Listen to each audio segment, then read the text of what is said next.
All right, I'm going to see some people, the viewers will start populating. Welcome, everybody, to Fiber Art Now's FANfare.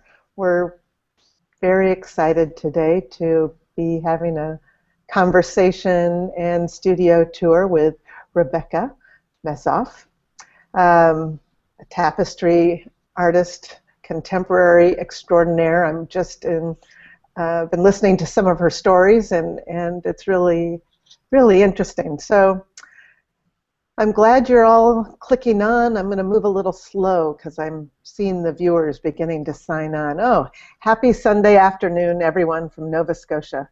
Thanks, Sonia. That's I'm sure there's a lot going on with the wool world up that way. Okay, so Rebecca, hi, welcome. I'm going to pop you on. Was excited to hear about how you got started and the history of tapestry that goes in your family. I don't know, do you want to share a little bit about your family? And Sure. Okay. Yeah. My paternal grandparents were weavers, so my grandma actually went to art school when she was 60 and got her Bachelor of Arts degree in art. And my grandfather was an engineer, but he, once he retired, he had nothing to do, so he learned to weave and wove hundreds and hundreds of yards of all kinds of fabric. Wow. And then he moved to New Mexico later in life and started weaving rugs. So I was lucky when they actually moved to assisted living, they gave me all their looms. So actually this big loom you can see behind me was my grandfather's rug loom, which is what I weave all my tapestry on now, most of it. So that's how I got interested in weaving. Yeah. And I think you were mentioning, or I saw it on your website, about your mother going back to. That was my grandma. Actually, my parents are physicians, so my mom taught me to knit and sew and all kinds of things. But my grandparents were the weavers, and my grandma was the one who went back to art school. And then I actually went to occupational therapy school, the medical thing. My parents were doctors, and I went into a medical field and practiced for 17 years as an OT until about a year ago. Ah, really? That recent? Yeah. But I was interested in weaving that whole time. I lived in Reno, Nevada, and joined a fiber guild there, and the ladies there taught me to weave fabric. And I was weaving double weave for a long time. I really liked it, and I was starting to make pictures in double weave and realized that there was this whole other field called tapestry that maybe would be a little bit easier to. I wanted to weave images and more art-based pieces, and so I actually moved home to New Mexico and started taking classes at Northern New Mexico Community College. And how many community colleges teach tapestry? Almost none, and that one doesn't anymore either. It was Rio Grande Tapestry. They had a whole program, and so one of the most valuable things I learned there was dyeing. I had a whole semester class on synthetic dyeing. Wow, a community college teaching dyeing. That would be unbelievable. Yeah. I think I sent Victoria, there might be a couple of pictures of, like, there's an Adobe, and then there's another picture of some looms.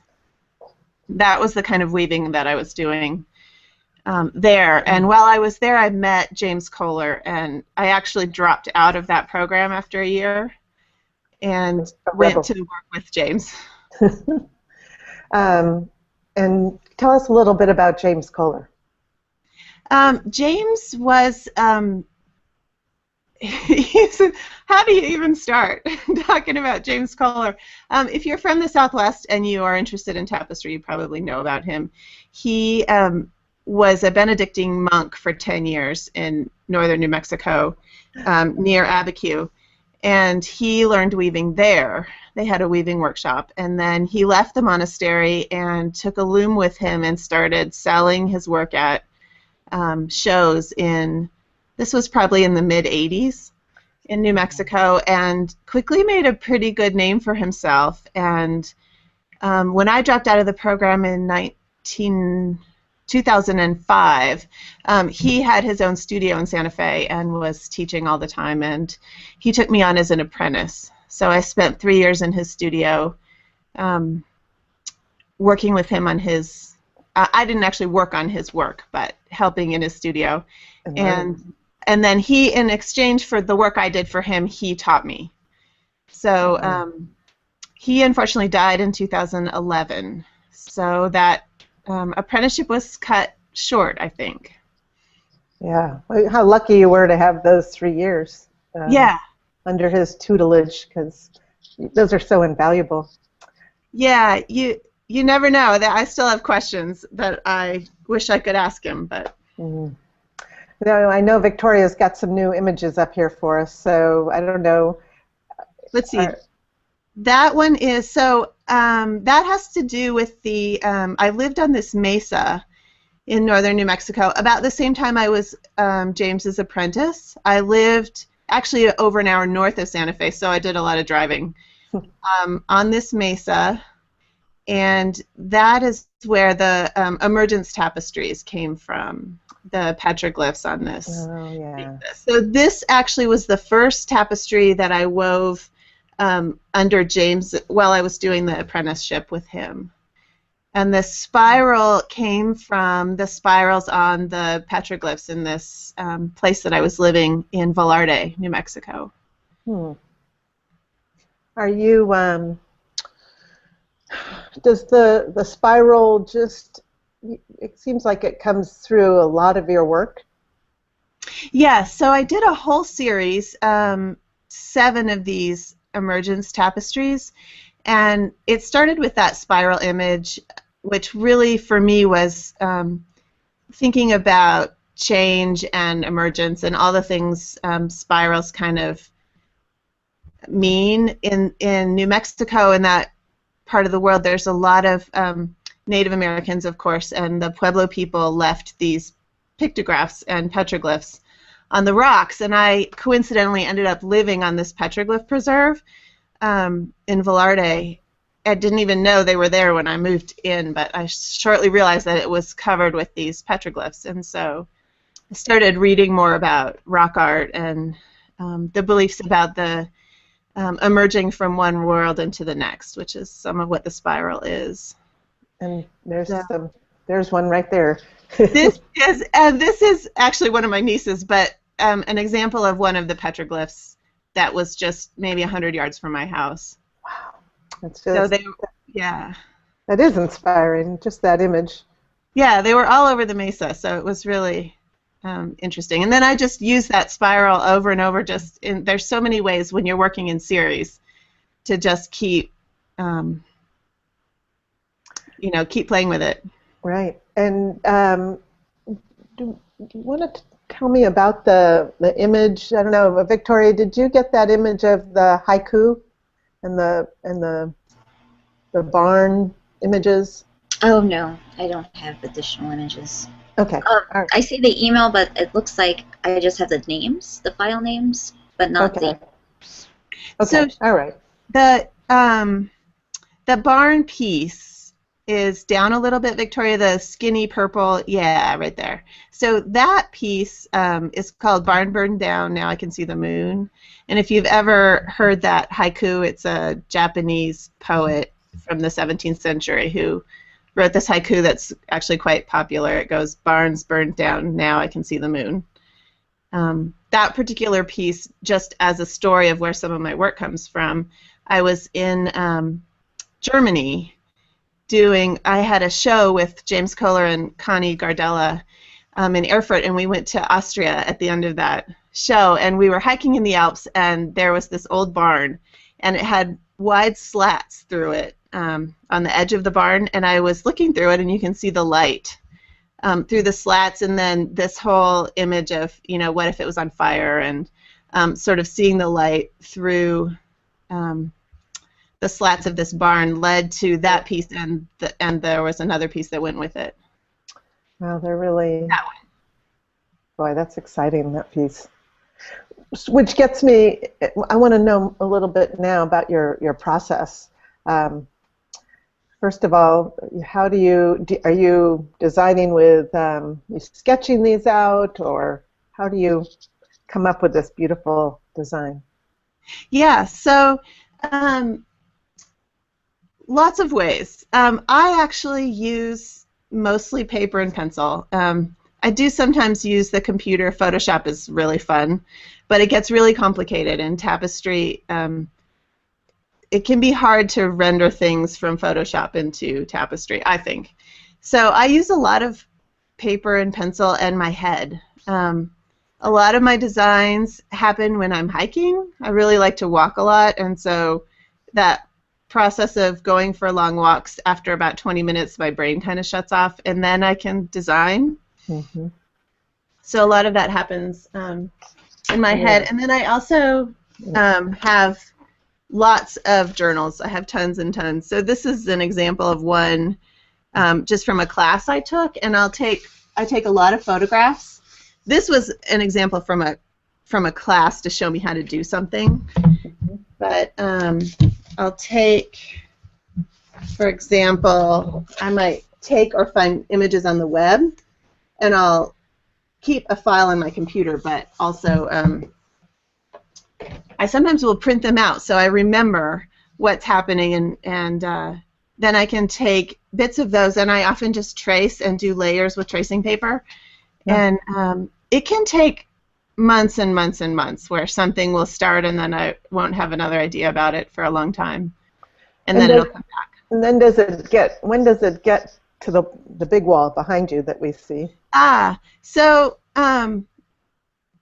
for example, this piece that is up on the wall behind me was completely different about 6 months before I started it, and I went to a workshop with Joan Baxter and spent a week redesigning that piece, and it came out completely different. But so it goes from those photos and sketches until it's just something I can't really define, where you get to a point where you know it's gonna work. Like it won't work, it won't work, it won't work. In Tapestry is usually the question. Is it an image that can be woven? Is it weavable? And can I create the colors that I want to make it come out right? So there's a point at which all of that comes together. Right. And I know that that's it. And then there was a drawing for this piece that was about, I think it was 18 inches wide by 8 inches maybe high. I just draw it in black and white, and I take it to FedEx office and have them enlarge it for me. Oh, that's cool. So, and how many pieces are you working on at any given time, or just? Mostly just one. Mm-hmm. Usually I'm just working on, I like to work large format, so I'm usually just working on one at a time. Sometimes a show will come up that I want to do or something, and I will weave another small one at the same time on another loom. But yeah, it takes a long time. Yeah, it is. It's a process. Some of these happen over years, I'm sure. Yes. There's another one from the barn. Is that? Oh, this one is called Cherry Lake. That was a little one, so that's an example of one that I did while I was working on something bigger. That's about 12, I don't know, maybe 12 inches wide. But that's probably one of the most direct tapestries I've done that came from, I don't do a lot of realistic kinds of images, but this is called Cherry Lake, which is an actual place, and it was a hike I took to a lake called Cherry Lake. And the leaves were changing, and so the pick and pick design with the color gradation is just representative of these aspen leaves from that hike. So that was a simple one. Like that one, I probably designed it on the way home from that hike and started weaving it. That's nice when it comes that easy. Yeah, doesn't happen very often, but that was a fun one. Well, and really it doesn't, because your process for dyeing your own fibers, I mean, that's a whole nother 6 months previous, right? Yes. So I do all my own dyeing, and I probably spend about, it depends on what pieces are coming up and how much I'm dyeing for students, but I spend as much as 4 weeks a year dyeing. Usually about a week at a time is all that I can stand. But you know, I get out of bed, I start the pots, and they're going until I go to sleep at night for about a week. And I can do 4 colors at a time. I probably can do about 50 colors in a week.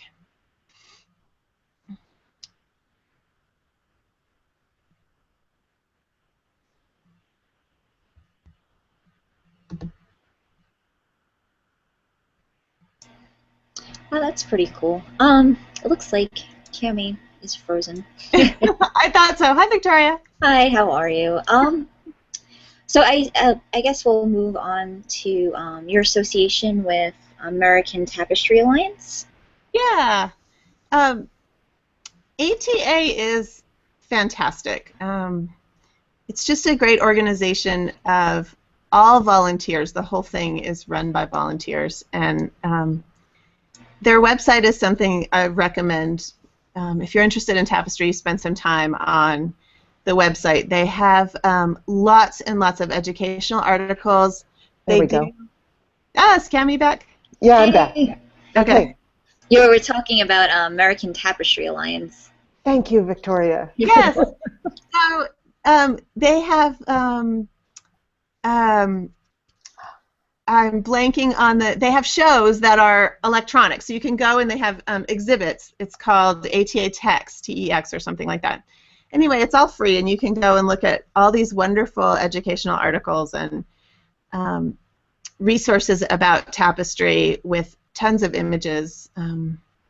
It's really a great resource. I really recommend it.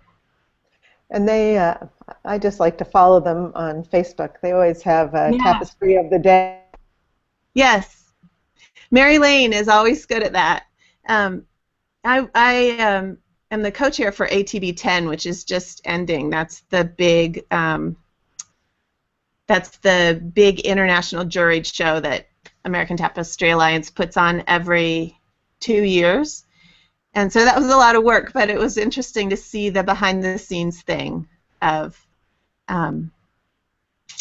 what happens in a show, a juried show. So if you are in Omaha, go and see it before it closes in a few weeks. So, yeah, Victoria's got up the text, the TEX, ATA exhibitions. Those are so worth going through. They're really beautiful. And follow them on Facebook, and you'll see all kinds of great things.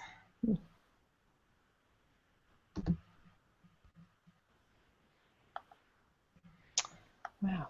Come on, Google. Google.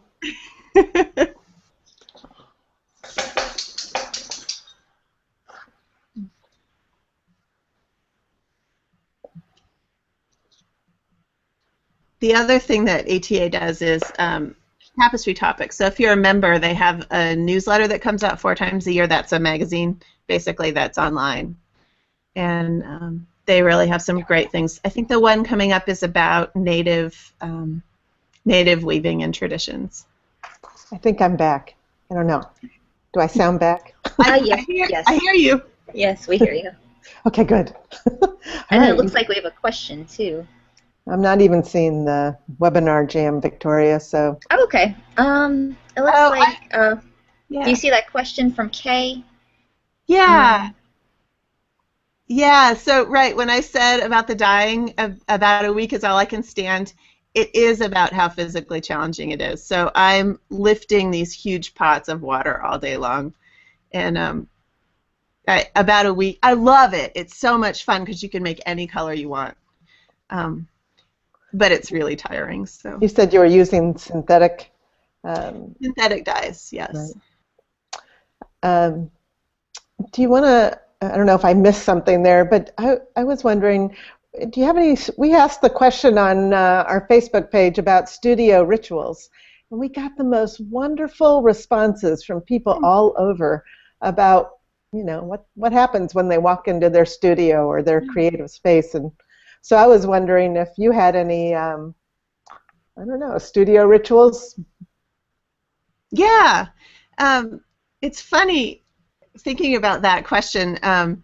I moved from Santa Fe about 9 months ago, and in Santa Fe I had a studio that was outside of my house, so I had to actually get up, get on my bike, ride to the studio, and it was a very different thing to have a separate space than now I have my studio in my house, mostly because it's a lot cheaper. But the difference being, I think there's a different mental space that I have to create now. It's too easy to let all of the studio stuff get overcome by the dishes or whatever else is happening in the house. So the rituals are important, and it's a good thing that my studio is downstairs, because I have to actually go to a separate space that is only my studio. And probably the biggest ritual I have is spending some time journaling. I have tons of journals everywhere I go, and that somehow helps me shift from whatever was happening 5 minutes before upstairs to the space, the headspace that you need to go back to either weaving or designing or figuring out colors or something like that. What's a typical? So what's your typical day like there? Well, that's a good question also. Probably 90% of my time right now is running the business with teaching. And so that is something I work hard at shifting. For financial reasons and all kinds of other reasons, the teaching is really important right now. And so a typical day is I come downstairs to where all my looms are. I have an office upstairs where all the other computer stuff happens. But I come downstairs, I do some journaling, I sit still for a little while, and then start, if I have a piece going like I do now, just weave for several hours. I try to get as much as 3 hours a day if I can. A lot of days that doesn't happen. But after that, that's the most important thing. If I can do the weaving, then I go back upstairs and answer questions for the classes I'm teaching, or work on shooting video or new whatever's on my list for the next set of tasks. Let's look at your, if you can. I know this is not formal camera work, but and hopefully we'll stay Googled, connected to Google here. But it'd be fun to see your studio. Okay. You've got some nice light there. I set up some video lights, so the light's not always this good. But, okay, so this is my loom. Yeah, that's so beautiful. See if I can, hang on, let's see if I can do this. So here's the piece I'm working on. And I work from the back, so this is the back of the piece. And you can see that I've done about maybe 2 feet. And then this is the cartoon for it. So I've started, on the left side of the cartoon is the part I've woven about 1/3 of the piece, I think. I tape all the little yarn things, and I make a bunch of notes up on the cartoon. Because I weave on a floor loom, when I get to the end of the piece, I want to remember what I did at the beginning without having to unwind it, because I won't be able to see what I wove. And then here's a bunch of the yarns for the piece. And then here's some of the ones I'm using right now, and my spinning wheel. I actually ply those. I use a singles yarn, and I ply 3 of them together. And try not to make you dizzy here. This is the table with all the combinations of yarns I'm using right now. So those little balls are plied on the spinning wheel. I don't always ply things on the spinning wheel, but for this piece, I want the yarns to be well blended. So I do that. And then there's little codes. The pieces of paper they're sitting on, each one has a code, and each ball is tagged. And then every single butterfly in the piece, so here's the loom again, maybe. Right. Every single butterfly here has a tag on it with what the yarn is. Otherwise, I can't keep them straight. Right. And then books, I have a bunch more books upstairs. And then the other, here's a bunch more of the yarn I'm using for the piece. And then this is a Murex loom, which is what I use to do all my sampling. You can see I'm doing a color sample here for the piece I'm working on. That's really, really beautiful. That red is just so vibrant next to that blue. That's what, and I find that some pieces I don't do a lot of sampling, but on this piece I've done a ton. Mm-hmm. Otherwise, okay. Yeah. So,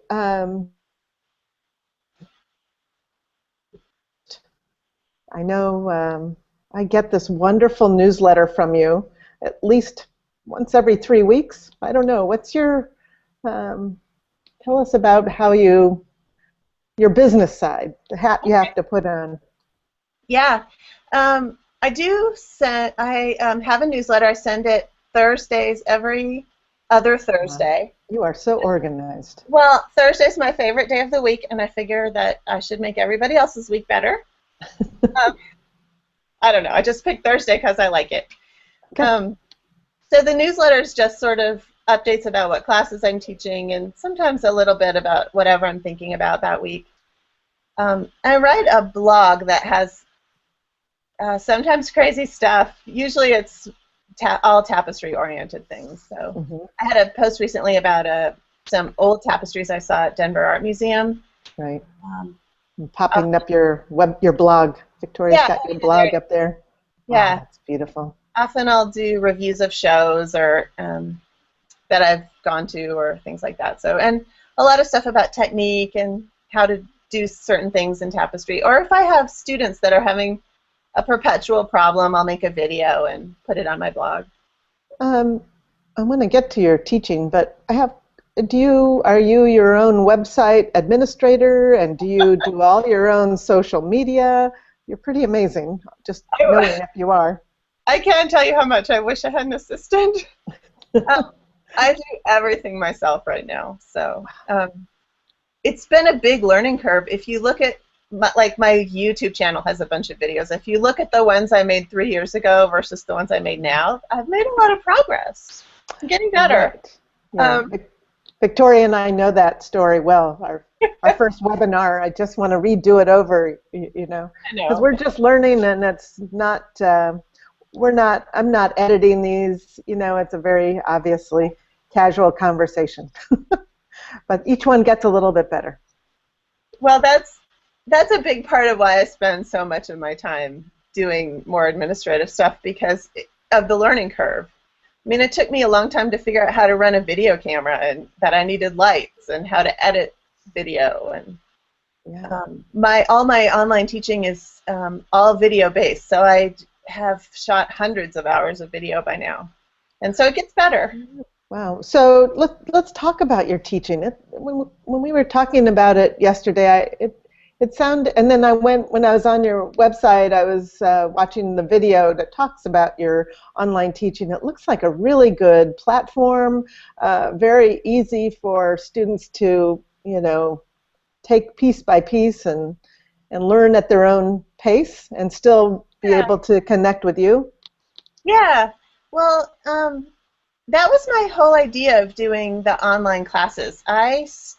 I started teaching actually right after James died, because people called me. He had so many classes lined up. They called me to teach for him, which was kind of horrifying to me at the time. But I did take some of those classes, and I learned a lot. And as I started teaching, I realized, even from my own experience taking workshops, that 3 days or 5 days is such a short amount of time to learn tapestry.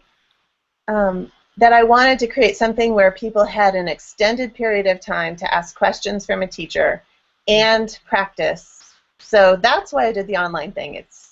The course I have right now takes most people about 6 months to work through, but the whole time they're doing it, they can ask me questions, review the videos, look at the handouts, that kind of thing. Yeah, here we go. The FAQs, that's got your website up there. Yes. Yes. Yeah. And there's videos there about that give you more of an idea about the program I use is called Pathright, and it's very linear, which I think works well for tapestry. It's a series of steps where you basically start at the beginning, and as you finish each one, it goes on to the next step. And I think in terms of learning the techniques of tapestry, that works really well, because you learn the foundations, and then each thing builds on the next. Right. Look at that. That looks scary. That looks overwhelming to me. Sorry. No, yeah, that's a recent experiment I did, that flowchart. I had so many people couldn't decide which class they should take, because I offer it in a self-directed version, and there's a couple versions you can take. So that was an answer too. Yeah, that's really helpful. You know, to have your thought process so well displayed there. Well, like a good infographic or something. I think the font needs to be a little bigger to start with. I'm going to have to redo that one. Well, we appreciate you have a lovely article this month in Fiber Art Now magazine. Hope some of you that are listening today are subscribers. If not, I don't know, do we have a copy of our magazine out there? I know Rebecca has a really good article. Yay! Let me see if I can show it here. There we go. Yay! Yay! And it's, you want to talk a little bit about this? Yeah, that article, thanks for asking me to do it, by the way. It's about Archie Brennan and Susan Martin Maffei, who amazing artists, yeah. Yeah, they're amazing tapestry artists. Archie's in his 80s now. He started learning tapestry at the Dovecot in Edinburgh. He's from Scotland, and he was an apprentice there for 7 years. And he has done a lot to change the face of tapestry in current. Yeah. And his partner Susan also. Their work is very different in a lot of ways. So it was challenging to write an article that talked about both of them.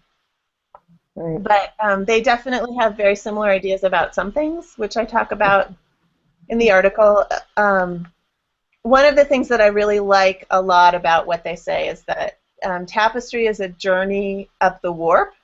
So they weave on upright looms, and they start at the bottom. And this is true in tapestry, that you have to start at the bottom and move up.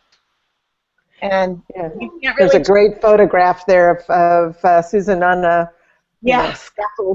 scaffolding, working away way up high. It's pretty. Yes, great photo. That's instead of having a loom where the tapestry's rolled up, she just moved up literally moved up the scaffolding. Yeah, that way you can see what you're doing, I guess. I don't know. I'm not a tapestry artist, so I'm always looking right there at my work. Yeah. There's a lot of different ways to weave tapestry. I weave on what's called a low warp loom, which means the warp is horizontal. And Susan and Archie weave on high warp looms so they can see what they're doing. They weave from the front, I weave from the back. Is that how you learned? Is that how you were? Yeah. Yeah, that's how James did it. And it also has a lot to do with the techniques that I use. A lot of things I do are easier from the back, and often actually Archie says this, if you weave from the back it's more technique driven, and weaving from the front is more image driven. And I don't do a lot of sort of realistic image based things, so I weave from the back. Weave from the back. Okay, I see that. Well, it's nice to see your studio and hear about your process. I don't know, I'm going to I didn't throw this question ahead of time, but do you have any thoughts on where the future of the tapestry weaving community is going? Yeah, I have a lot of hopes for the tapestry community. I think that actually writing that article about Susan and Archie led me to a lot of research about the changes in tapestry. You know, the old Egyptian Coptic tapestries are very much sort of maybe not from a cartoon, very artistic and creative. And then there was this whole period in the Middle Ages where tapestry was a reproductive medium where they were just copying a painting. So someone would, a famous artist or whatever would paint something, and then these highly trained weavers would copy it. And that, although those tapestries are beautiful, is sort of a disservice to tapestry as an art form, I think. Yeah. So we're, I think, still trying to get that back. And the artist weaver thing is come back, of course, a lot in the last 100 years. But that's something that still needs a lot of focus. Is there a part of the country, that has a lot of, I don't know, tapestry work going on, or I don't know. Yeah. I just sometimes I notice that when I'm watching the Facebook and our Twitter, I see more involvement in different parts of the country or even the world. It's fun. Those rug hookers down in Australia are my personal favorites. But there's definitely a lot of tapestry in Australia. The Australian Tapestry Workshop is a big deal.